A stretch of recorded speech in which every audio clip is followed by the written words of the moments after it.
Holidays-nale, adu namma GT Holidays da. GT Holidays, South India's #1 travel brand. Doctor Srivarma's wellness Guruji Ayurveda மருத்துவ முகாமில் பங்கு பெற 9500946634 என்ற எண்ணை தொடர்பு கொள்ளவும்.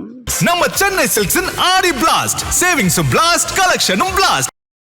திமுக இருக்க அத்தனை கூட்டணி இயக்கங்களும் இன்னைக்கு வந்து தாவேகா பக்கம் சகோதரர் விஜய் பக்கம் வந்ததுக்கு ஒரு முக்கியமான காரணம் என்னன்னா, இவங்க என்னைக்கு வந்து ஏடிஎம்கே பிஜேபி அந்த கூட்டணிக்கு ஆதரவாக இவங்க செயல்பட்டாங்களோ, அதாவது ஓட்டு எண்ணிக்கை கூட முடியல, நாங்கள் உங்களுக்கு ஆதரிக்கிறோம், நீங்கள் கவர்மெண்ட்டை நீங்கள் வந்து கவர்மெண்ட்டை ஃபார்ம் பண்ணுங்க அப்படின்னு சொல்லிட்டு அதிமுக பிஜேபி கூட்டணிக்கு ஆதரவாக இவங்க செயல்பட யார் திமுக தலைமை செயல்பட, அது வந்து திமுகக்குள்ளேயே ஒரு மிகப்பெரிய ஒரு அதிர்ச்சி. தேர்தலில் வந்து நம்ம அதிமுக பாஜகவை எதிர்த்து தான் நம்ம பிரச்சாரம் பண்ணுறோம் செய்கிறோம். பாஜகவுடைய கிளைக்கழகமாக அதிமுக மாறிடுச்சின்னு சொல்கிறோம். பாஜகவுடைய கிளைக்கழகம் அதிமுகன்னு சொல்லிட்டு அதே அதிமுகவுக்கு நீங்கள் ஆட்சி வர்றதுக்கு நீங்கள் ஆதரவு கொடுத்து எப்படி ஏற்றுக்க முடியும்? கரூர் சம்பவத்தை கூட என்னென்னா, அன்றைக்கி சம்பவம் நடந்து அன்றைக்கி இரவு வந்து தலைவர் வைகோ வந்து எனக்கு கதவை தட்டுறாரு. இந்த மாதிரி கரூர் பார்த்தியாப்பா, இந்த மாதிரி நான் பார்த்துட்டு தான் இருக்கேன், டிவியில் பார்த்துட்டு தான் இருக்கேன். திமுக இருந்து அங்கே அறிக்கை விட சொல்கிறாங்க, அந்த பேரை நான் சொல்ல விரும்பலை, அறிக்கை விட சொல்கிறாங்க. சகோதரர் விஜயை வந்து குற்றப்படுத்தி அவர் தான் இந்த மரணங்களுக்கெல்லாம் காரணம்னு சொல்லி குற்றப்படுத்தி ஒரு அறிக்கை விட சொல்லும்போது நான் வந்து கண்டிப்பாக கூடாதுன்னு நான் சொல்கிறேன். நான் இப்போதைய முதலமைச்சராக இந்த ஸ்டாலின் அவர்கள் வந்துட்டு இதை அரசியல் படுத்தாதீங்க, பேசாதீங்கன்ற மாதிரி சொல்லியிருந்தாரு. ஆனால் மறைமுகமாக உங்ககிட்ட பேச சொல்லியிருந்தாங்கன்ற மாதிரி. No more comments. இப்போ ஒரு சிஎம் ஆகிட்டாரு, இன்னும் வந்துட்டு இப்போ அந்த ஆட்சியை கலைக்கணுன்றதுக்காக நிறைய முயற்சிகள் எடுக்கிற மாதிரி தெரியுது. அது உண்மைதானா சார்? திமுக தலைவரே ஒரு சொன்னார் இல்லையா, இந்த ஆட்சி 2 மாதம் 3 மாதத்துக்கு மேலே நிலைக்காதுன்னு சொன்னார். அந்த குதிரை பேரன் இவங்க குற்றச்சாட்டு வைக்கிறாங்க. ஆனால் அதில் ஈடுபடு அது பண்ணுறதே இவங்க தான். ஒரு எம்எல்ஏக்கு 30 கோடி 35 கோடின்னு சொல்லிட்டு பேசி அவங்கள வந்து இந்த ஆட்சியை கலைக்கிறதுக்குண்டான முயற்சிகள். எங்கள் கட்சியில் 2 எம்எல்ஏக்கள் இருந்தாங்க, அவங்கள தூக்கிட்டு போயிட்டாங்க. இது எப்படா இதை கலைக்கலாம், இந்த அரசாங்கத்தை வந்து ஒரு நம்ம இது பண்ணலாம் அப்படின்னு நினச்சிட்டு தான் முழு நேரத்தில் இது பண்ணுறாங்க. திமுகவோட கூட்டணிங்கிற போது நம்ம கிட்டத்தட்ட 10 வருஷம், கடந்த 10 வருஷமாக நம்ம கூட்டணியில் இருந்தோம். ஏன் இந்த சிவப்பு கருப்பு சிவப்புல இதுலேயுமே கருப்பு சிவப்பு இருக்கே, அந்த மாதிரி ஒரு குறுகிய மனப்பான்மையோடு அவங்களுடைய மனோட்டம் இருந்தது. தமிழ்நாடு முழுவதும் பல கட்சிக்காரங்களை வந்து அவங்க கட்சி எங்கள் தலைமையிலேருந்து அவங்களை பிரிக்கிறதும், அவங்களுக்கு ஒரு தவறான ஒரு தகவல் கொடுக்குறதும், எங்கள் கட்சிக்குள்ளே குழப்பத்தை உருவாக்குறதுக்கு உண்டான முயற்சி, திட்டமிட்ட முயற்சி. அதை முதல்ல எங்களுக்கு தெரியல, ஆனால் அந்த 10 வருஷம் பல தேர்தல்கள் 2-3 பார்க்கும்போது ஒரு பேட்டர்ன் எங்களுக்கு தெரியுது.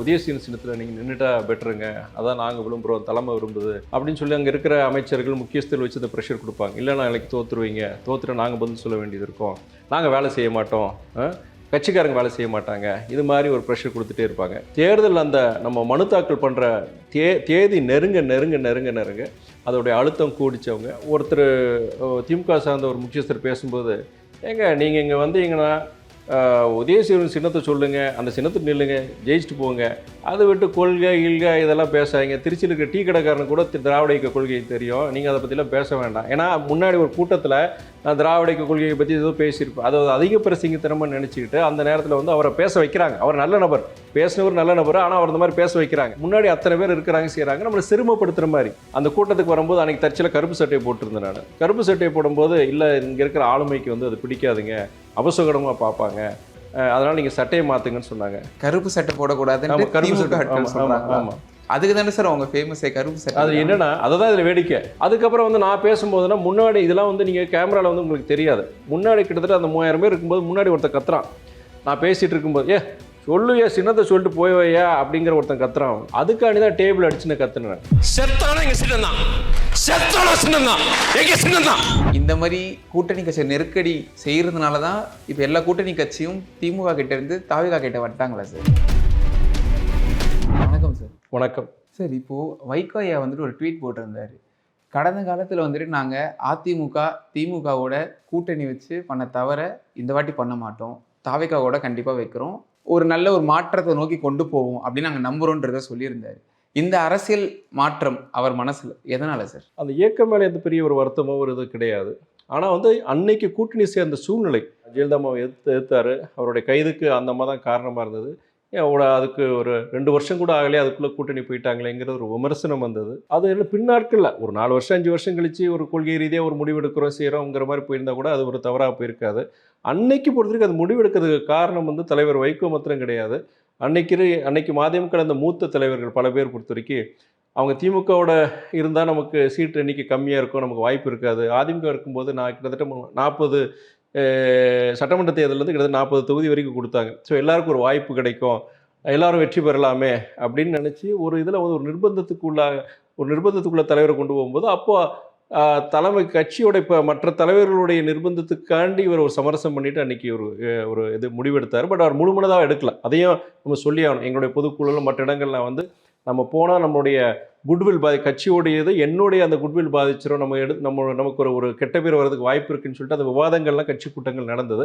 இருந்தாலுமே அதில் முக்காசி பேருடைய இது வந்து மன ஓட்டம் என்னன்னா நம்ம அதிமுக போகணுங்கிறதுக்குனால அந்த முடிவு எடுத்தாங்க. அதே நேரத்தில் திமுகவோட கூட்டணிங்கிற போது நம்ம கிட்டத்தட்ட 10 வருஷம், கடந்த 10 வருஷம் நம்ம கூட்டணியில் இருந்தோம். நம்ம கிட்டத்தட்ட 2 நாடாளுமன்ற தேர்தல், 2 சட்டமன்ற தேர்தல், உள்ளாட்சி தேர்தல், கிட்டத்தட்ட 10 வருஷம் இந்த கூட்டணியில் நம்ம உறுதியாக இருந்தோம். அதில் மாற்றுக்கிறதே கிடையாது. பிற கட்சிகள் கூட சில நேரங்களில் விமர்சனம் பண்ணாங்க, செஞ்சாங்க, ரொம்ப இதாக பண்ணாங்க. கூட்டணி விட்டு வெளியே போகக்கூடிய சூழ்நிலை கூட இருந்தது.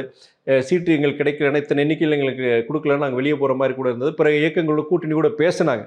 ஆனால் மறுமலர்ச்சி திமுக அந்த ஒரு இயக்கம் தான் 10 வருஷமாக நாங்கள் எடுத்த நிலைப்பாட்டில் உறுதியாக இருந்தோம். ஒரே ஒரு விஷயம் என்னென்னா, டாக்டர் கலைஞர் வந்து ஒரு கிட்டத்தட்ட ஒரு அரசியல்லேருந்து ஓய்வு பெற்ற மாதிரி ஆயிட்டார் கடைசியில். அந்த 10 வருஷத்துக்கு முன்னாடி என்னென்னா அவர் அப்போ ஓய்வில் இருக்கும்போது செய்யும்போது அவருடைய கடைசி காலங்களில் பொறுத்த வரைக்கும் ஒரு கட்டத்தில் தலைவர் வந்து அவர் போய் சந்திக்கும்போது அவர் 2 பேருக்குமே அதை மறுக்கவே முடியாது. கலைஞர் ஐயாவுக்கும் சரி தலைவர் வைகோவுக்கு இருக்கிற அந்த என்னதான் அரசியல் ரீதியாக அவங்க எதிர்த்துக்கிட்டாலுமே 2 பேர் சேர்ந்து பயணித்த காலங்கள், அவங்க 2 பேருக்கு இவர் அவர் மேலே வச்சிருந்த மரியாதை, அவர் இவர் மேலே வச்சிருந்த மரியாதை, 2 பேருடைய உழைப்பு, திமுகவில் அவங்க ஒரு நெருக்கடியான காலங்களில் எம்ஜிஆருடைய காலங்களில் இவங்க திமுகவில் தலைவர் வைகோ அப்போ பயணித்தது. இப்போ திமுகக்காண்டி இத்தனை முறை நாங்கள் வாய்ப்பு கொடுத்துமே, வைகோக்கு வாய்ப்பு கொடுத்துமேன்னு சொல்கிறாங்க. ஒரு காலத்தில் டெல்லி பார்லிமெண்ட்னாலே வைகோ தான், அதை வச்சு தான் திமுக. அதை நான் இப்போ ஓப்பனாக சொல்கிறேன். நான் வைகோனால தான் அந்த திமுகங்கிற ஒரு கட்டத்தில் வந்து இருந்தது. டெல்லியில் பொறுத்த வரைக்கும், டெல்லியில் சொல்கிறேன், பார்லிமெண்ட்டில் சொல்கிறேன். அப்படி இருக்கும்போது என்னென்னா தலைவர் கலைஞருக்கு பொறுத்த வரைக்கும் அவருக்கு தலைவர் வைகோ மேலே இருக்கிற மரியாதை இல்லாமல் அப்படி ஒரு கட்டத்தில் ஒரு கடைசி காலத்தில் பொறுத்த வரைக்கும் 2 பேர் சந்திக்கும் போது மன ரீதியாக 2 பேருமே ஒரு இதானாங்க, நிகழ்ந்து போனாங்க. அப்போ சொல்லும் போது கடைசி உங்களுக்கு எப்படி இருந்தானோ அதே மாதிரி நான் ஒரு அண்ணன் தளபதி ஸ்டாலினுக்கு வந்து நான் இருப்பேன் அப்படின்னு சொன்னதில் வாஸ்தவத்தை மாற்றுக்கிறது கிடையாது. தலைவர் அதில் உறுதியாக இருந்தார். அதே நேரத்தில் திமுக மதிமுகவுக்கும் சரி தலைவர் வைகோவுக்கும் ஒரு இதாக இருந்தாங்கிறது அதில் கிடையவே கிடையாது. ஆரம்பத்துலேருந்தே அவங்க வந்து என்னென்னா நாளடைவில் இந்த கட்சியை வந்து நம்ம திமுகவோட இணைச்சிடணும், செஞ்சிடணும் அங்கிற மாதிரியும் மற்ற இயக்கங்களுக்கு கூட அவங்க வந்து சில விதிவிலக்கெல்லாம் கொடுத்துருந்தாங்க. எங்களுக்கு பொறுத்த வரைக்கும்னா அவங்க வந்து ஆரம்பத்துலேருந்து இந்த கட்சி பொறுத்த வரைக்கும் இது வந்து களவாடப்பட்ட பொருளுங்கிறது தான் அவங்களுடைய உளவியல் ரீதியாக நினைச்சாங்க. இதெல்லாம் மதிமுககாரங்கள் எல்லாமே ஒரு கட்டத்தில் திமுகலேருந்து போனவங்க தானே, ஏன் இந்த சிவப்பு கருப்பு சிவப்புல இதுலேயுமே கருப்பு சிவப்பு இருக்கே, அந்த மாதிரி ஒரு குறுகிய மனப்பான்மையோடு அவங்களுடைய மனோட்டம் இருந்தது. அதை நான் இன்றைக்கி நான் சொல்கிறேன் நான். ஸோ அதனால் வந்து தலைவர் வைகோ பொறுத்த வரைக்கும் அதில் சின்சியராக இருந்தார். திமுகலேருந்து சில தலைவர்களும் தலைவர் வைகோ மேலே மரியாதை வச்சுருந்தாங்க. திமுகவில் இருக்க பலாயிரக்கணக்கான தொண்டர்கள் அவங்கள பொறுத்த வரைக்கும் தலைவர் வைகோ மேலே மேலேயும் நல்ல ஒரு மதிப்பு வச்சுருந்தாங்க. நாங்கள் சேர்ந்து அந்த 10 வருஷம் பயணிக்கும் போது பல தருணங்களில் வந்து மனம் விட்டு பேசியிருக்கோம். பழைய கசப்பான சில சம்பவங்கள் கூட அதுக்குண்டான மருந்து கிடைச்சது. ஒரு என்ன மாதிரி கசப்பான சம்பவம்? பழைய முன்னாடி கட்சி திமுக விட்டு வெளியே பிரியும் போது செய்யும்போது அப்போ இருந்து நடந்த சம்பவங்கள், 2 பேரும் பரஸ்பரமாக தாக்கிக்கிட்டது, கடுமையான சொற்களை பயன்படுத்த இருதரப்பும். அப்போ அதெல்லாம் பொறுத்த வரைக்கும் என்னென்னா அந்த கடந்த 10 வருஷத்தில் பொறுத்த வரைக்கும் காலப்போக்கில் ஒரு 2 பேர்கிட்ட ஒரு புரிதல், பல திமுகவில் இருக்க முக்கியஸ்தர்கள் பல பேர் சரி, திமுகவில் இருக்க பல நிர்வாகிகள் தொண்டர்கள் அவங்கெல்லாம் பொறுத்த வரைக்கும் தலைவர் வைகோவுடைய பழைய இதெல்லாம் வந்து பார்த்துட்டு இன்றைக்கி நம்ம அண்ணன் வைகோ நம்ம கூட பயணிக்கிறாரு, மதிமுககாரர் நம்ம கூட இருக்கிறாங்க, உறுதியாக இருக்கிறாங்க, மற்ற கட்சிங்க மாதிரி கிடையாது அப்படிங்கிற அந்த நம்பிக்கையில் அவங்களுக்கு இருந்து நாங்களும் அதே மாதிரி இருந்தோம். ஆனால் அதில் இருக்கிற திமுகவில் இருக்கிற பவர் சென்டர் நான் சொல்கிறது நான் யாருன்னு சொல்ல மாட்டேன், நாகரீகம் கருதி சொல்ல மாட்டாங்க. அவங்களுக்கு வந்து அப்படி கிடையாது. அந்த பவர் சென்டருக்கு பொறுத்த வரைக்கும் இங்கே மதிமுகங்கிற ஒரு கட்சி இருக்கக்கூடாது. நாளடைவில் அந்த கட்சியை வந்து நம்ம திமுகக்குள்ளே கொண்டு வந்து எப்படியோ ஒன்று அவங்க விருப்பப்பட்டு இல்லை விருப்பம் இல்லாட்டியும் கூட பண்ணோன்னா ஒரு பிளாக்மெயிலிங் ஒரு பாலிடிக்ஸ் தான். என்ன மாதிரி பிளாக்மெயிலிங் பாலிடிக்ஸ் என்னென்னா, இந்த சட்டமன்ற தேர்தலில் இதுக்கு முன்னாடி இருக்கிற சட்டமன்ற தேர்தலையும் ஒரு உதாரணம், முதல் ஒரு சட்டமன்றத்தில் கூட்டணியில் சேர்ந்த பிறகு அப்போ என்னென்னா நாங்கள் எங்கள் இதில் பொறுத்த வரைக்கும் யாரெல்லாம் விருப்பம் போட்டி போடுறதுக்கு யாரெல்லாம் விருப்பம் இருக்குங்கிறது அந்தந்த மாவட்டத்தில் திமுககாரங்களுக்கும் தெரியும். ஆனால் எல்லாருக்கும் நம்ம சீட்டு கொடுக்க முடியாது. போன சட்டமன்ற தேர்தலில் எங்களுக்கு ஒதுக்கப்பட்டது 6 இடங்கள் தான். ஆனால் தமிழ்நாடு முழுவதும் பொறுத்த வரைக்கும் மதிமுக முக்கியஸ்தர் யாருன்னா இருக்கிறாங்க, அத்தனை பேருக்கு நம்ம சீட்டு கொடுக்க முடியாது. அப்போது அங்கே இருக்கிற திமுக முக்கியஸ்தர்கள் வச்சுட்டு உங்களுக்கு நீங்கள் கேட்டால் கண்டிப்பாக திமுக தலைமை கொடுக்கறதுக்கு தயாராக இருக்கிறாங்க, நீங்கள் இது பண்ணுங்க அப்படின்னு ஒரு ஆசை வார்த்தையை சொல்கிறது. நம்ம ஒரு 6 இடங்கள்னால் அதுக்கு வந்து ஒரு 18 இடங்கள் நம்ம கொடுப்போம். 18 இடங்கள் கொடுத்தேன்னா அதில் ஒவ்வொரு பகுதி வாரியாக நம்ம கொடுக்குறோம். எல்லாருக்கும் ரெப்ரஸன்டேஷன், எல்லா பகுதிக்கும் ரெப்ரஸன்டேஷன் வேணுச்சு நம்ம கொடுக்குறது. எல்லாருக்கும் முக்கியஸ்தருக்கு எல்லாருக்கும் சேர்த்து நம்ம கொடுக்குறோம். ஆனால் கடைசி இறுதியாக 6 இடங்கள் நமக்கு கிடைக்கும். ஆனால் அந்த 18 பேருக்கும் இந்த இல்லாட்ட அந்த 24 பேருக்குமே சேர்த்து நம்ம கொடுத்துருப்போம். யாருக்குமே இதில் பாரபட்சம் பார்க்குறது கிடையாது. ஆனால் திமுக இதில் என்ன பண்ணுவாங்கன்னா, இல்லை உங்கள் பேரே அது இல்லைங்க, அது லிஸ்ட்லேயே இல்லைங்க. இது வந்து ஒரு இடத்துல கிடையாது, தமிழ்நாடு முழுவதும் திட்டமிட்டு பண்ணாங்கன்றது. அந்த ப்ரெஷர் பண்ணி உங்களை இல்லை அவங்க கட்சிக்காரங்களுக்கு அவங்கள பாய்சன் பண்ணுறது. நினச்சிருந்த திமுக தலைமை இந்த சீட்டு கொடுக்க தயாராக இருந்தாங்க, உங்கள் தலைமை தான் அதை விட்டுட்டாங்க இப்படிங்கிறது முதல் முறை பண்ணாங்க. முதல்ல நடந்த சட்டமன்ற தேர்தலில் பண்ணாங்க, உள்ளாட்சி தேர்தலையும் பண்ணாங்க. சரி, அது ஒரு வாய்ப்பு நமக்கு அவங்களுக்கு கிடைக்காம போச்சுன்னு. ஆனால் இந்த போன சட்டமன்ற தேர்தல் அதே பேட்டர்ன் நாங்கள் பார்த்தோம். எப்படின்னா, உங்களுக்கு நினச்சா உங்களுக்கு நீங்கள் கேட்டிருந்தாங்கன்னா, உங்கள் கட்சி கேட்டிருந்தாங்கன்னா இந்த சீட்டு உங்களுக்கு கொடுத்துருப்பாங்க. ஆனால் உங்கள் தலைமை அதை இது பண்ணல. இன்னாருக்கு வந்து அவங்க ப்ரெஷர் போட்டாங்க. இது வந்து திட்டமிட்டு தமிழ்நாடு முழுவதும் பல கட்சிக்காரங்களை வந்து அவங்க கட்சி எங்கள் தலைமையிலேருந்து அவங்களை பிரிக்கிறதும், அவங்களுக்கு ஒரு தவறான ஒரு தகவல் கொடுக்குறதும், எங்கள் கட்சிக்குள்ளேயே குழப்பத்தை உருவாக்குறதுக்கு உண்டான முயற்சி, திட்டமிட்ட முயற்சி. அதை முதல்ல எங்களுக்கு தெரியல. ஆனால் அந்த 10 வருஷம் பல தேர்தல்கள் 2-3 பார்க்கும்போது ஒரு பேட்டர்ன் எங்களுக்கு தெரியுது. அந்த பேட்டர்ன் தெரியும் போது இது நான் கட்சி தலைமைக்கு நான் சொன்னேன். நான் அப்போது இது திட்டமிட்டு ஒரு இது பண்ணுறாங்க, கட்சிக்குள்ளே ஒரு பிளவு உருவாக்குறதுக்கு, கட்சிக்குள்ளே குழப்பத்தை உருவாக்குறதுக்கு. கேட்டால் என்ன சொல்லுவாங்க, எங்க மதிமுக கலந்து இன்னார் வந்து எங்கூட சேர்றதுக்கு தயாராக இருக்கிறாங்க. ஆனால் நாங்கள் தான் கூட்டணி இதுக்காண்டி நாங்கள் வந்து அவங்களால நாங்கள் சேர்க்காமல் இருக்கிறோம். ஆனால் அவங்கள இந்த மாதிரி ஒரு மன ஓட்டத்துக்கு கொண்டு வந்தது இது போன்ற வேலைகள் தான். இந்த மாதிரி ப்ரெஷர்னால தான் நீங்கள் 2024 ப்ரெஸ் மீட் அப்போ கூட ஒரு வரி மனம் உடைஞ்சு அழுதுங்க. அது இதனால தானா சார்? அது மாத்திரம் காரணம் கிடையாது. அது என்னென்னா, உங்களுக்கு ஆரம்பத்துலேருந்தே வந்து அவங்க வந்து உளவியல் ரீதியாக வந்து ஒரு நெருக்கடி கொடுத்துட்டே இருந்தாங்க. ஏன் நீங்கள் வந்து திமுக உதயசூரியன் சின்னத்தில் நீங்கள் நின்றுட்டா பெட்டருங்க, அதான் நாங்கள் விரும்புகிறோம், தலைமை விரும்புது அப்படின்னு சொல்லி அங்கே இருக்கிற அமைச்சர்கள் முக்கியஸ்தர்கள் வச்சு அந்த ப்ரெஷர் கொடுப்பாங்க. இல்லைனா நாளைக்கு தோற்றுருவீங்க, தோற்றுட்டு நாங்கள் பதில் சொல்ல வேண்டியது இருக்கும், நாங்கள் வேலை செய்ய மாட்டோம், கட்சிக்காரங்க வேலை செய்ய மாட்டாங்க, இது மாதிரி ஒரு ப்ரெஷர் கொடுத்துட்டே இருப்பாங்க. இன்னொன்று என்ன பண்ணுவாங்கன்னா, பொருளாதார ரீதியாக வந்து நாங்கள் தானே செலவு பண்ணுறோம் செய்கிறோம், இப்போ வந்து நாளைக்கு ஏதாவது இதில் ஃபெயிலியர் ஆச்சு நாங்கள் தான் அதுக்கு அது பண்ண வேண்டியது இருக்கும். ஆனால் நீங்கள் உதயசூரியன் நான் சொன்னேன், நான் திட்டவட்டம் முதலேருந்தே சொல்லிட்டேன். நான் இதில் வாய்ப்பே கிடையாதுங்க, நான் வந்து உதயசூரியன் சின்னத்தில் நிற்க முடியாது, நான் எங்கள் சொந்த சின்னத்தில் தான் நிற்க முடியாது, தோத்தாலும் பரவாயில்லங்கிறது முதலேருந்து சொல்லிட்டு வரோம். ஒரு கட்டத்தில் அவங்க ஏற்றுக்கிட்டாங்க. ஆனால் தேர்தல் அந்த நம்ம மனு தாக்கல் பண்ணுற தேதி நெருங்க அதோடைய அழுத்தம் கூடிச்சவங்க சில பேர் நாகரிகமாக சொல்லுவாங்க, சில பேர் பொறுத்த வரைக்கும் கொஞ்சம் பண்ணையார்த்தனமாக கொஞ்சம் பேச்சுக்கள், அவங்களோட வார்த்தைகள் கொஞ்சம் இதாக. நான் ஏன்னா இதுதான் சொல்லணும்னு நினச்சேன், கேட்கலாமான்னு தெரியல. நீங்கள் ஒரு வாட்டி மேடையில் பேசுகிறப்ப கூட பின்னாடி இருந்து ஒரு அமைச்சர், அப்போ முன்னாள் அமைச்சர் கூட வந்துட்டு ஓட்டு கேளுங்கன்னு சொல்லி உங்களை இது பண்ணியிருப்பாரு. அது இதெல்லாம தான் உங்களுக்கு ஒரு காரணமா சரி? ஏன்னா கண்டிப்பாக உங்களுக்கு ஒரு ஹர்ட் ஆயிருக்கும் இல்லையா அந்த இடத்துல? இல்லை, அந்த நேரத்தில் அங்கே நீங்கள் திருச்சியில் நடந்த சம்பவம் செத்தானே சின்னன்னு சொல்லியிருப்பீங்க. அதுக்கு முன்னாடி நடந்த சம்பவம் பார்த்தீங்கன்னா, ஒருத்தர் திமுக சார்ந்த ஒரு முக்கியஸ்தர் பேசும்போது, ஏங்க நீங்கள் இங்கே வந்தீங்கன்னா உதயசூரியன் சின்னத்தை சொல்லுங்கள், அந்த சின்னத்தை நில்லுங்க, ஜெயிச்சுட்டு போங்க, அதை விட்டு கொள்கை இதெல்லாம் பேசாதீங்க. திருச்சியில் இருக்கிற டீ கடைக்காரனு கூட திராவிட இயக்க கொள்கையை தெரியும், நீங்கள் அதை பற்றிலாம் பேச வேண்டாம். ஏன்னா முன்னாடி ஒரு கூட்டத்தில் நான் திராவிட இயக்க கொள்கையை பற்றி ஏதோ பேசியிருப்பேன், அதை அதிக பிரசங்கித்தனமாக நினச்சிக்கிட்டு அந்த நேரத்தில் வந்து அவரை பேச வைக்கிறாங்க. அவர் நல்ல நபர், பேசினவர் நல்ல நபர், ஆனால் அவர் இந்த மாதிரி பேச வைக்கிறாங்க. முன்னாடி அத்தனை பேர் இருக்கிறாங்க, செய்கிறாங்க, நம்மளை சிறுமப்படுத்துகிற மாதிரி. ஒரு 4000 பேர் அங்கே இருக்கிறாங்க, மேடையில் 4 அமைச்சர் இருக்கிறாங்க, எங்கள் கட்சிக்காரங்க முக்கியஸ்தரும் அன்றைக்கி வந்திருக்காங்க வேட்பாளர் அறிமுக கூட்டத்தில். அங்கே வந்து இந்த மாதிரி பேசும்போது எங்களை சிறுமப்படுத்துகிற மாதிரி அந்த பேச்சு. அதுவும் இல்லாமல் இன்னொன்று என்னென்னா, அந்த கூட்டத்துக்கு வரும்போது அன்றைக்கி தற்செயலாக கருப்பு சட்டையை போட்டிருந்தேன். நான் கருப்பு சட்டையை போடும்போது, இல்லை இங்கே இருக்கிற ஆளுமைக்கு வந்து அது பிடிக்காதுங்க, அபசகடமாக பார்ப்பாங்க, அதனால் நீங்கள் சட்டையை மாற்றுங்கன்னு சொன்னாங்க. கருப்பு சட்டை போடக்கூடாது. ஆமாம், கருப்பு சட்டை. ஆமாம், அதுக்கு தானே சார் அவங்க ஃபேமஸே கருப்பு சட்டை. அது என்னென்னா, அதை தான் இதில் வேடிக்கை என்னென்னா, நான் சொல்கிறேன் இல்லைங்க, எனக்கு அதில் நான் வந்து நான் ஃப்ளைட்டில் வந்துட்டேன், என் வண்டி காரில் தான் எல்லா என் உடைமைகள்லாம் வந்துட்டுருக்கு, அதனால் வாய்ப்பு இல்லைங்கண்ணே. இல்லை, பக்கத்தில் கூட கடை திறந்துருக்காதுங்க, எப்படிங்கண்ணே? இல்லைங்க, நீங்கள் சொல்லுங்கள், நாங்கள் சைஸ் சொல்லுங்கள், நான் வாங்கிட்டு வரேன். நான் அதுக்கப்புறம் சொன்னேன், இது முடியாதுங்கன்னு சொன்னேன். நான் முடியாதுங்க, சட்டை மாற்ற முடியாது.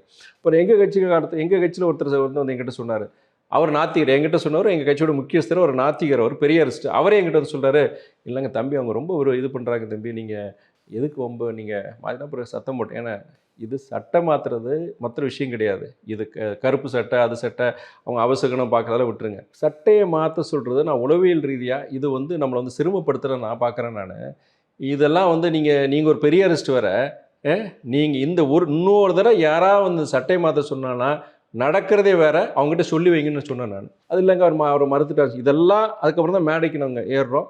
மேடையில் ஏறும்போது இந்த சம்பவங்கள் வருது, எங்களை சிறுமப்படுத்துகிற மாதிரி சில பேச்சுகள்லாம் வருது. அதுக்கப்புறம் வந்து நான் பேசும்போதுன்னா முன்னாடி இதெல்லாம் வந்து நீங்கள் கேமராவில் வந்து உங்களுக்கு தெரியாது. முன்னாடி கிட்டத்தட்ட அந்த 3000 பேர் இருக்கும்போது முன்னாடி ஒருத்தன் கத்துறான். நான் பேசிகிட்டு இருக்கும்போது சொல்லுயா சின்னத்தை சொல்லிட்டு போய்வையா அப்படிங்கிற ஒருத்தன் கத்துறான். அதுக்காண்டி தான் டேபிள் அடிச்சுன்னு கத்துனேன். நான் டேபிள் அடிச்சுட்டு அவனை பார்த்தா சொல்கிறேன், நான் செத்தால என் சின்னத்தில் தான் நிற்பேன் அப்படின்னு சொல்கிறேன். நான் எனக்கு அன்றைக்கி சுயமரியாதை.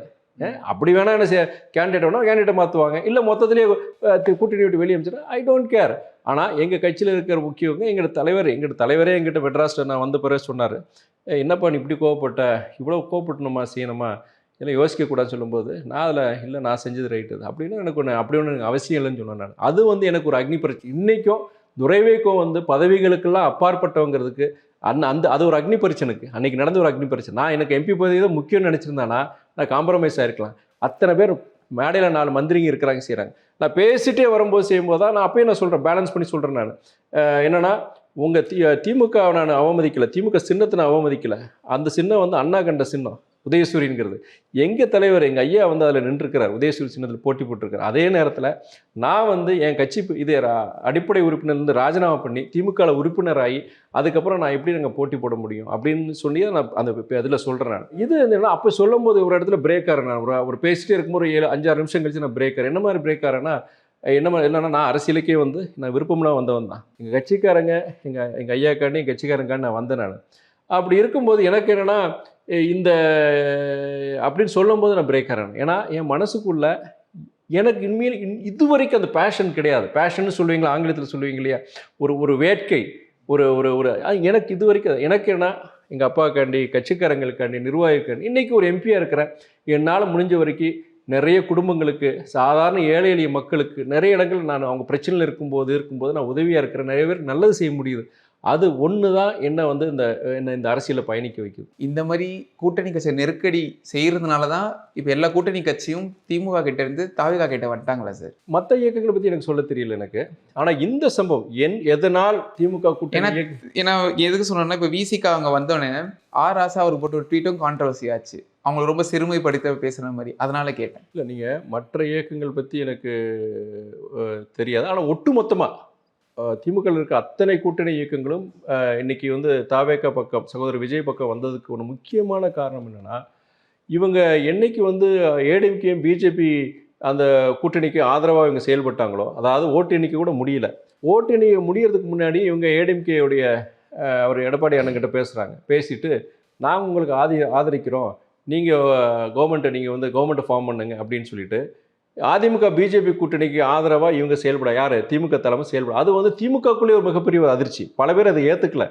அவங்க என்ன சொன்னாங்க, இது ஒரு நம்ம ஏற்கனவே எலெக்ஷனை தோத்துட்டோம், இந்த மாதிரி ஒரு முடிவு எடுத்தோன்னா அதிமுக கூட்டணியை நம்ம ஆதரிக்கிற பாஜக கூட்டணி ஆதரிக்கிற மாதிரி ஒரு முடிவு எடுத்தானா நாளைக்கு அது ரொம்ப மோசமாக போயிடும், நல்லா இருக்காது அப்படின்னு சொல்லி பல பேர் வற்புறுத்தியும் கூட இல்லை இப்படி தான் நம்ம அதிமுகவுக்கு நமக்கு சப்போர்ட் பண்ணுவோம், கவர்மெண்ட் சப்போர்ட் பண்ணுவோம். உங்ககிட்ட வந்து சொன்னாங்க, எங்ககிட்ட வந்து சொல்லலாம். நீங்கள் மற்ற கூட்டணி இயக்கங்களுக்கு சொன்னது அது முதல்ல வந்து கூட நாங்கள் நம்ப முடியல. அதுக்கப்புறம் நான் மற்ற இயக்கங்கள் இந்தியன் யூனியன் முஸ்லீம் லீக்காக இருக்கட்டும், கம்யூனிஸ்ட் இயக்க சில தலைவர்கள் அது சொல்லியிருக்கிறாங்க.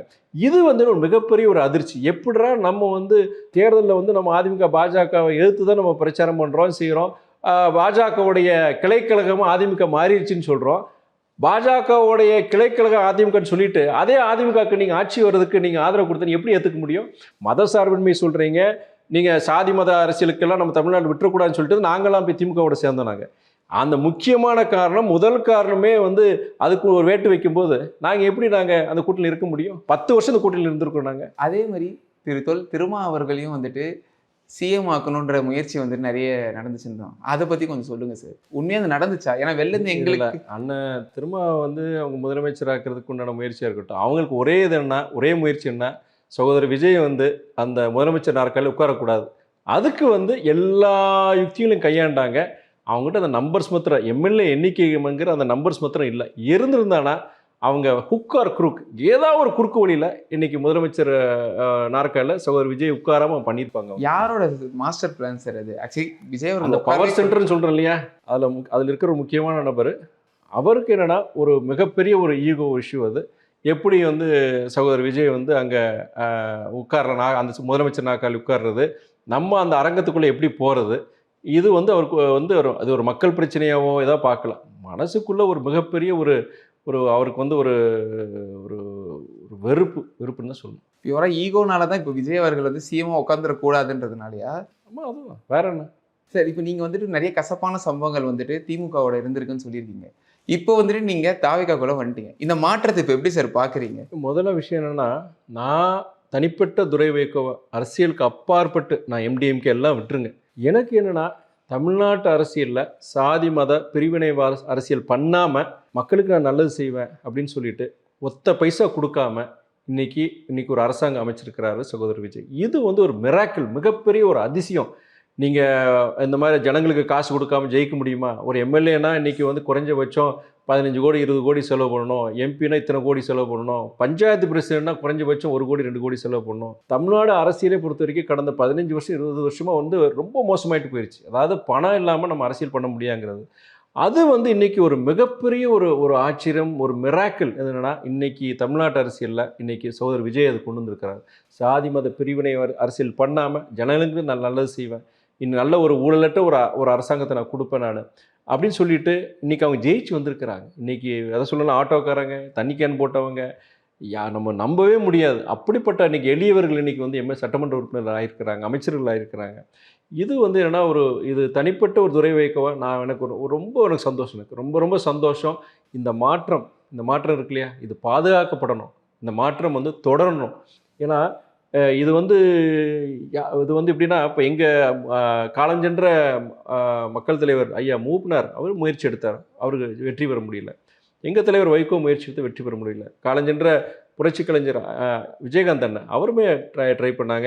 நாங்களாம் சேர்ந்து மக்கள் நல கூட்டணி ஒன்று ஆரம்பித்தோம், புது உடைமை இயக்கங்கள் எல்லாமே சேர்ந்து பண்ணணுமோ. அப்பயுமே அதுக்கு வந்து மக்கள் ஆதரவு கொடுக்கல.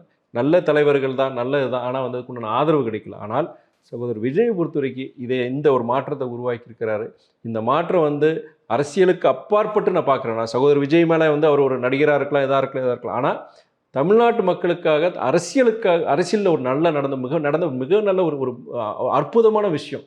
இது தொடரணும், பாதுகாக்கணுங்கிறது என்னுடைய நிலைப்பாடு. சார், இப்போ நீங்கள் கொஞ்ச நாள் முன்னாடி சொன்னீங்க, விஜய் அவர்கள் வந்துட்டு சிஎம் சேரில் உட்காந்துடக்கூடாது அப்படிங்கிறதுக்காக நிறைய முயற்சிகள் எடுத்தாங்க அப்படிங்கிற மாதிரி சொன்னீங்க. இப்போ ஒரு சிஎம் ஆகிட்டாரு, இன்னும் வந்துட்டு இப்போ அந்த ஆட்சியை கலைக்கணுன்றதுக்காக நிறைய முயற்சிகள் எடுக்கிற மாதிரி தெரியுது. அது உண்மைதானா சார்? திமுக தலைவரே அவர் சொன்னார் இல்லையா, இந்த ஆட்சி 2 மாதம் 3 மாதத்துக்கு மேலே நிலைக்காதுன்னு சொன்னார். திமுகவோட முக்கியஸ்தர்கள் பல ஆளுமைகள் பொறுத்த வரைக்கும் இது நாங்கள் 6 மாதத்தோடு வராதுங்க, எல்லாம் தயாராருங்க, அடுத்த தேர்தலுக்கு தயாராருங்கன்னெல்லாம் சொல்கிறது நீங்களே ஊடகங்களில் பார்த்துருப்பீங்க. இது என்னென்னா, அவங்களுடைய தலைவருடைய விருப்பத்தை நிறைவேற்றுறதுக்காண்டி இன்றைக்கி அந்த குதிரை பேரன் இவங்க குற்றச்சாட்டு வைக்கிறாங்க. ஆனால் அதில் அது பண்ணுறதே இவங்க தான். ஒரு எம்எல்ஏக்கு 30 கோடி 35 கோடின்னு சொல்லிட்டு பேசி அவங்கள வந்து இந்த ஆட்சியை கலைக்கிறதுக்குண்டான முயற்சிகள். எங்கள் கட்சியில் 2 எம்எல்ஏக்கள் இருந்தாங்க, அவங்கள தூக்கிட்டு போயிட்டாங்க. இது போன்ற விஷயங்கள் பொறுத்த வரைக்கும் என்னென்னா, அவங்க வந்து முதலமைச்சர் நாற்காலிக்கு ஒரு நாற்காலியில் சகோதரர் விஜய் உட்கார்ந்துடக்கூடாது. இன்றைக்கி உட்கார்ந்துட்டார். இது எப்படா இதை கலைக்கலாம், இந்த அரசாங்கத்தை வந்து நம்ம இது பண்ணலாம் அப்படின்னு நினச்சிட்டு தான் முழு நேரத்தில் இது பண்ணுறாங்க. ஒரு பொறுப்புள்ள ஒரு எதிர்க்கட்சி தலைவர் ஒரு எதிர்க்கட்சியாக நீங்கள் வந்து தவறுகள் நடந்தால் சுட்டி காமிக்கலாம், செய்யலாம். ஆனால் எதுக்கு எடுத்தாலும் குற்றம் சொல்கிறது, அதே நேரத்தில் வந்து குழப்பத்தை உருவாக்குறது, மக்கள் மத்தியில் அவதூறுகளை பரப்புறது, இது வந்து என்னென்னா அது ஒரு 24 மணி நேரம் அவங்க பண்ணிகிட்டு இருக்கிறாங்க. ஆனால் என்ன, இதில் மிகப்பெரிய ஒரு சவால் பொறுத்த வரைக்கும் சகோதரர் விஜய்க்கு இருக்குது. ஏன்னா அவங்க கட்சியில் பெரிய அனுபவம் கிடையாது. இன்றைக்கி வந்து அண்ணன் செங்கோட்டையனை தவிர மீது எல்லாமே பார்த்திங்கன்னா ஒரு இன்எக்ஸ்பீரியன்ஸ் தான், பெரிய அனுபவம் கிடையாது. அதுவும் இல்லாமல் இன்றைக்கி அவங்க ஆட்சிக்கு வந்து இந்த தருணம் பார்த்திங்கன்னா கடந்த 20 வருஷம் பார்த்திங்கன்னா ஒரு மிக மோசமான ஒரு அரசாங்கங்கள் தான் இருந்திருக்கிறாங்க. இன்றைக்கி நிதி பற்றாக்குறை, இன்றைக்கி கிட்டத்தட்ட 13 லட்சம் கோடி வந்து இன்றைக்கி தமிழ்நாடுக்கு வந்து இன்றைக்கி கடன் இருக்குது. இன்றைக்கி வருவாய் பற்றாக்குறை இருக்குது. நீங்கள் ஏற்கனவே செயல்படுத்திட்டு இருந்த திட்டங்களாக இருக்கட்டும், இப்போது தேர்தலில் அறிவித்த அறிவிப்புகளாக இருக்கட்டும், இதெல்லாம் எப்படி அவங்க செய்ய போகிறாங்க. மின்சாரத்துறையில் 25-30 வருஷம் ஒரு சீர்கேடை எப்படி நீங்கள் வந்து 5 வருஷத்தில் நீங்கள் சரி பண்ண முடியும்? இன்றைக்கி நீங்கள் அங்கே பார்த்தீங்கன்னா பவர் கட் பார்க்குறீங்க, பல பிரச்சனைகள் பார்க்குறீங்க மின்சாரத்தை பொறுத்த வரைக்கும். அதுக்கு முக்கியமான காரணம் என்னென்னா, இந்த பவர் இன்ஃப்ராஸ்ட்ரக்சர் மின்சாரத்துக்கு உண்டான கட்டமைப்பு இருக்குது பார்த்தீங்களா, அதை வந்து இன்றைக்கி வந்து அது வந்து கிட்டத்தட்ட 30 வருஷமாக அது எதுவுமே பண்ணாமல் அதனுடைய எதாவது நீங்கள் பார்க்குறீங்க. அங்கங்கே பவர் கட் நடக்கிறதா இருக்கட்டும். இன்னொன்று பார்த்தீங்கன்னா ஆள் பற்றாக்குறை, மின்சாரத்துறையிலையும் சரி போக்குவரத்து துறையிலையும் சரி பார்த்தீங்கன்னா கிட்டத்தட்ட 30-40 விழுக்காடு வந்து இன்றைக்கி மேன் பவர் ஷார்ட்டேஜ் இருக்குது. இதெல்லாம் 20 வருஷமாக அவங்க வந்து அவங்க ஆட்கள் வந்து அவங்க கொண்டு அது காரணம் நிதி பற்றாக்குறை தான். இது போன்ற பல சீர்கேடுகளில் இது மாதிரி பிரச்சனைகளை எப்படி இவங்க இந்த ஆட்சியை வந்து எப்படி கொண்டு போக போகிறாங்க, அதுவும் இல்லாமல் இந்த மாதிரி அவதூறுகள் பரப்புறது, மேற்கொண்டு பிரச்சனைகளை உருவாக்குறது, இருக்கிற பிரச்சனை பெருசாக்குறது, இது வந்து அவங்க திட்டமிட்டு பண்ணிட்டு இருக்கு. இதில் பார்த்தீங்கன்னா திமுக அதிமுக சேர்ந்துக்கிட்டாங்க. இன்னைக்கு நீங்கள் அவங்களுடைய ஆதரவு ஒரு நாளிதழ் பேரை கூட எனக்கு சொல்ல விரும்பல நான், அதில் பார்த்தீங்கன்னா அதிமுக தலைவரோட அறிக்கைகளும் அதில் சரி பாதிக்கு பாதி வருது. ஸோ அவங்க என்னன்னா இவங்க தாவேக்காவை சகோதரர் விஜயை வந்து எதிர்க்கிறதுல வந்து 2 பேரும் சேர்ந்துட்டாங்க. ஒரு 2031 உண்மையாக கூட்டணி வச்சு விஜய் சார் எதிர்க்கிறதுக்கு வாய்ப்பு உண்டா சார்? அதில் என்ன சந்தேகம் இருக்குது? இப்போ அதெல்லாம் பண்ணிட்டு இருக்காங்க. சகோதரர் விஜய் வந்து இந்த முதலமைச்சர் நாற்காலில் உட்காரக்கூடாதுன்னு சொல்லிட்டு 2 பேர் பேசுனாங்க. எண்ணிக்கை இல்லை அவங்ககிட்ட, இல்லைன்னா அன்னைக்கே பண்ணியிருப்பாங்க. 2031 நடக்கிறதுக்கு நிறைய வாய்ப்புகள் இருக்குது, நிறைய வாய்ப்புகள் இருக்குது சார். 2031 வந்துட்டு திமுக அதிமுக கூட்டணிக்கு வாய்ப்பு உண்டுன்ற மாதிரி சொல்லுங்க. 2029 சார் அது வாய்ப்பு இருக்குது, வாய்ப்பு இருக்குது. நீங்கள் 2023 நாடாளுமன்ற தேர்தலையுமே திமுக அதிமுக ஒரு உடன்பாடு இல்லை, ரகசிய உடன்பாடு கூட வைக்கலாம். கரூர் சம்பவத்துக்கு கூட என்னென்னா, அன்றைக்கி சம்பவம் நடந்து அன்றைக்கி இரவு வந்து தலைவர் வைகோ வந்து எனக்கு கதவை தட்டுறாரு. இந்த மாதிரி கரூர் பார்த்தியாப்பா, இந்த மாதிரி நான் பார்த்துட்டு தான் இருக்கேன், டிவியில் பார்த்து தான் இருக்கேன். எனக்கு அங்கே திமுகலேருந்து அங்கே அறிக்கை விட சொல்கிறாங்க. அந்த பேரை நான் சொல்ல விரும்பலை. அறிக்கை விட சொல்கிறாங்க. சகோதரர் விஜயை வந்து குற்றப்படுத்தி அவர் தான் இந்த மரணங்களுக்கெல்லாம் காரணம்னு சொல்லி குற்றப்படுத்தி ஒரு அறிக்கை விட சொல்லும்போது நான் வந்து கண்டிப்பாக கூடாதுன்னு நான் சொல்கிறேன். நான் ஏன் கூடாதுன்னா, அவங்களே பொறுத்த வரைக்கும் ரொம்ப டிப்ளமேட்டிக்காக அதை ஹேண்டில் பண்ணுறாங்க. இது வந்து நாங்கள் எங்கள் அனுதாபங்களை தெரிவிச்சுக்கிறோம். சகோதரர் விஜய்க்கும் சரி, அந்த தாவேக்கா இயக்கத்துக்கு அனுதாபங்களை தெரிவிச்சுக்கிறோம். இந்த நேரத்தில் வந்து நம்ம அப்படின்னு சொல்லி ரொம்ப டிப்ளமேட்டிக்காக தான் பேசுகிறாங்க. ஆனால் நம்மக்கிட்ட மாத்திரம் ஏன் அந்த சகோதரர் விஜயை குற்றப்படுத்தி அவங்க இந்த மாதிரி அறிக்கை விட சொல்கிறாங்க? இது நல்லதுக்கு ஏற்புடையது கிடையாது. முதல்ல இன்வெஸ்டிகேஷன் எதுவுமே நடக்கலை. அப்படி இல்லாமல் நம்ம எப்படி இப்படி பேச முடியும்? அது நம்ம ஒரு அந்த கட்சியுடைய ஒரு மவுத் பீஸாக ஒரு நம்ம வந்து இது பண்ண முடியாது. ஒரு காலம் இல்லை அவர் முக்கிய இன்னார் வந்து சொன்னாங்க அவர் இது மாதிரி சொல்லும்போது, அப்புறம் உடனே எங்களோட கட்சியோட அவைத்தலைவர் பொருளாளருக்கு நான் பேசி இந்த மாதிரி தலைவரை வந்து நிர்பந்தப்படுத்த மாதிரி தெரியுது, தயவுசெய்து நம்ம கொடுத்துடக்கூடாதுன்னு சொல்லிட்டு நான் அன்றைக்கி சொன்னேன். நான் அதுக்கப்புறம் பொறுத்த வரைக்கும் நான் இந்த மாதிரி சம்பவங்கள்லாம் அடுத்தடுத்து நடக்கும். எந்த இதுலேயும் நம்ம வந்து இதில் போய் நம்ம அதிமுக பாஜக தான் நம்மளுடைய பிரதான எதிரியாக இருக்கிறாங்க, அவங்கள இது பண்ணுமே தவிர நம்ம வந்து சகோதரர் விஜய் எக்காரணத்துக்கு கொண்டு போய் காரணம் பார்த்தீங்கன்னா அந்த கரூர் இன்சிடென்ட். ஆனால் அப்போ அந்த டைமில் வந்து அப்போதைய முதலமைச்சராக இந்த ஸ்டாலின் அவர்கள் வந்துட்டு இதை நான் அரசியல் படுத்தாதீங்க, பேசாதீங்கன்ற மாதிரி சொல்லியிருந்தாரு. ஆனால் மறைமுகமாக உங்ககிட்ட பேச சொல்லியிருந்தாங்கன்ற மாதிரி. No more comments. அதை இதுக்கு மேலே சொல்ல விரும்பல. என்னோட இதை உங்களுக்கே புரிஞ்சிருக்கும். அரசியல் நாகரிகங்கிறது நான் இதில் வந்து நான் பேச விரும்பல. நான் ஹாலிடேஸ்னாலே அது நம்ம ஜிடி ஹாலிடேஸ் தான். GT holidays, South India's #1 travel brand. Doctor Srivarma's wellness Guruji Ayurveda மருத்துவ முகாமில் பங்கு பெற 9500946634 என்ற எண்ணை தொடர்பு கொள்ளவும். நம்ம சென்னை சில்க்ஸின் ஆடி பிளாஸ்ட், சேவிங்ஸும் பிளாஸ்ட், கலெக்ஷனும் பிளாஸ்ட்.